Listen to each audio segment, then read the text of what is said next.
postings that were, by the way, laced with guilt, because guilt works, can do and can make happen. I am so thrilled with the turnout. Thank you, thank you, thank you for coming.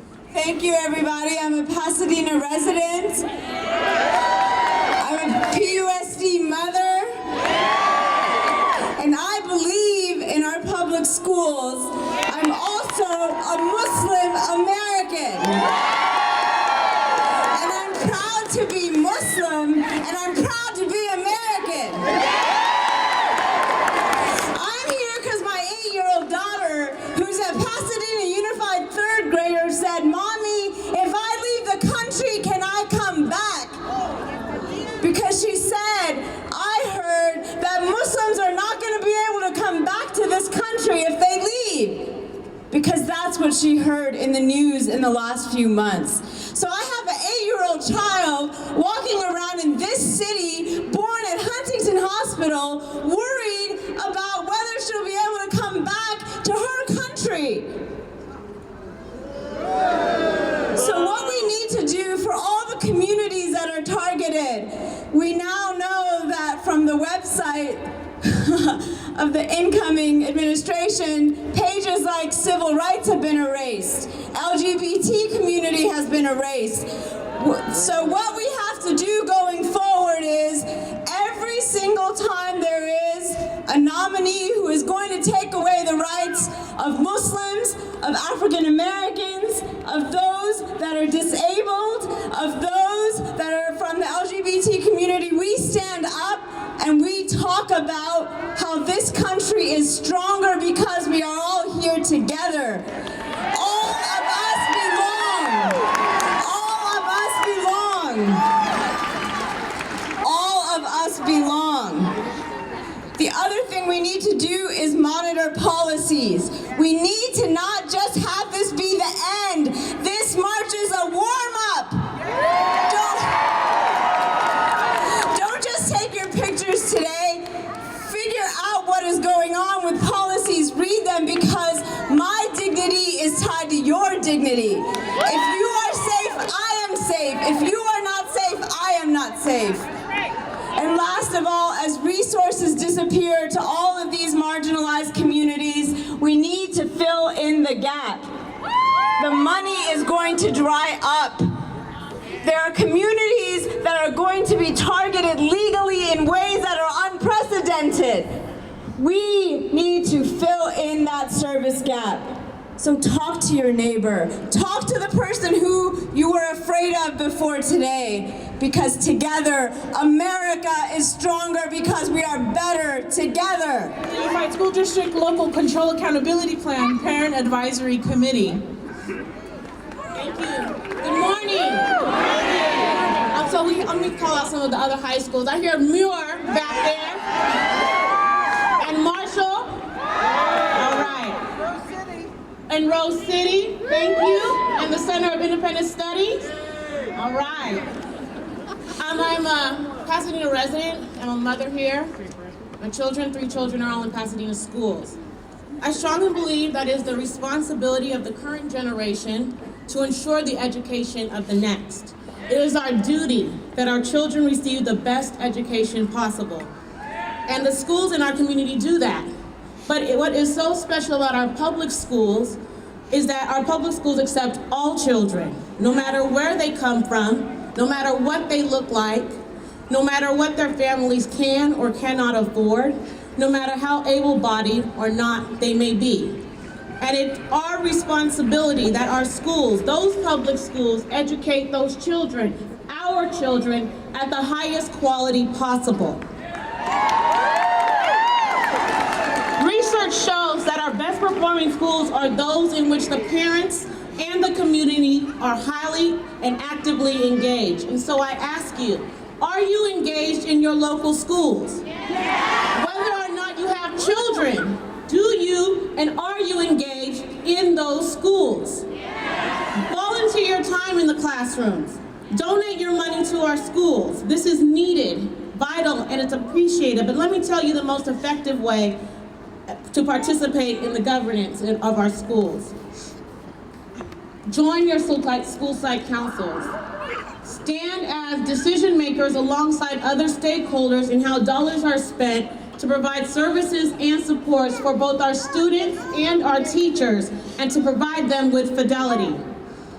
The passage of local control funding by our state legislature 3 years ago radically changed the way public schools were funded. But with it came an insidious shift that would rather diminish this collaborative governance. We must not allow this to happen. Parents, I call all of you to join the school site council at your children's schools. And community, I call all of you to attend the monthly meetings of these school site councils at the schools in your neighborhood. Listen to the discussion.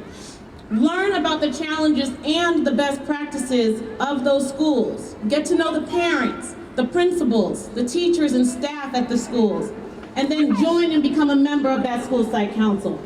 More engagement at the local level by more of us bubbles up to the district level. Everyone knows to attend the public Board of Education meetings. Do so, make public comment. Let the board know how valuable you find the school site council meetings. But most impactful is attendance of the board's subcommittee meetings and the district parent group meetings. It is at these meetings, the subcommittee meetings, the district parent group meetings, where a more intimate discussion is had and relationships are made. And this is how impactful change occurs in public education. So our voices together, constructively and peaceably, will greatly impact the most important asset of our community, our children. So show up, get involved, stay involved. Our schools and our children depend on it.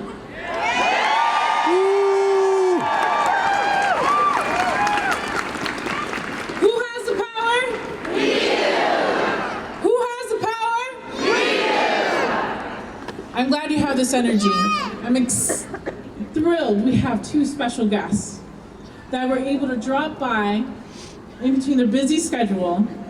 Former Senator Carol Liu, Senator Pro Tem Kevin De Leon. Can I please ask you to step up when you get a chance?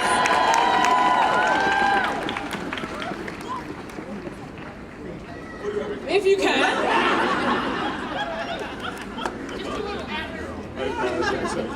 Also a Pittsburgh alumni here. I am a Pittsburgh College. Good morning, Pasadena! I am incredibly honored to be here with each and every one of you. The women and the men of the great state of California.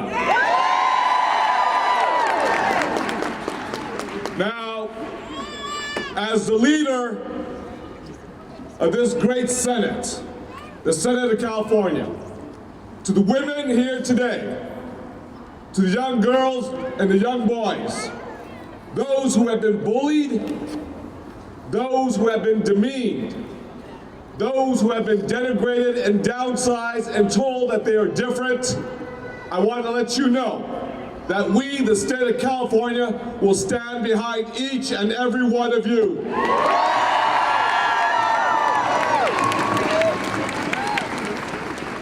Now, I know there is lots of consternation for all the right reasons. But one election and one man will not change the values of who we are as a great state, California.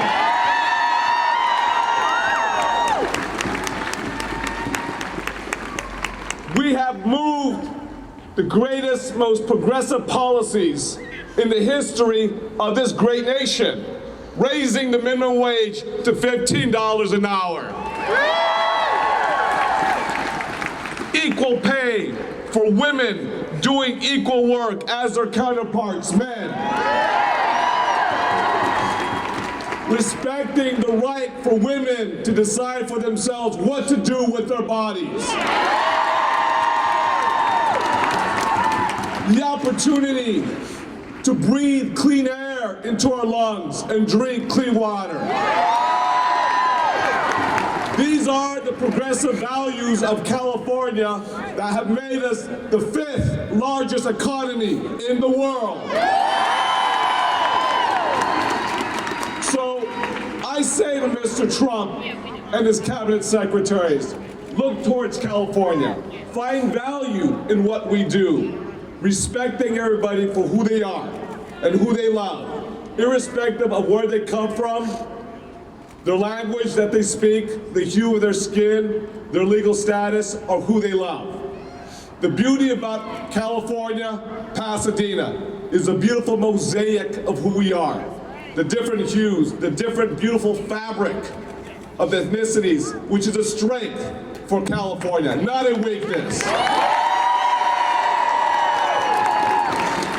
And lastly, I'll say, we must continue to be a world leader in workers' rights, women's rights, environmental protections, climate action, access to health care and public education. Those are our values, yes or no? Are we California, yes or no? Are we strong women, yes or no? And I can tell you that as the youngest child of a single immigrant mother with a third grade education, it was a woman. It was a woman who paid for the rent to put the roof over my head. It was a woman who put the clothes on my back.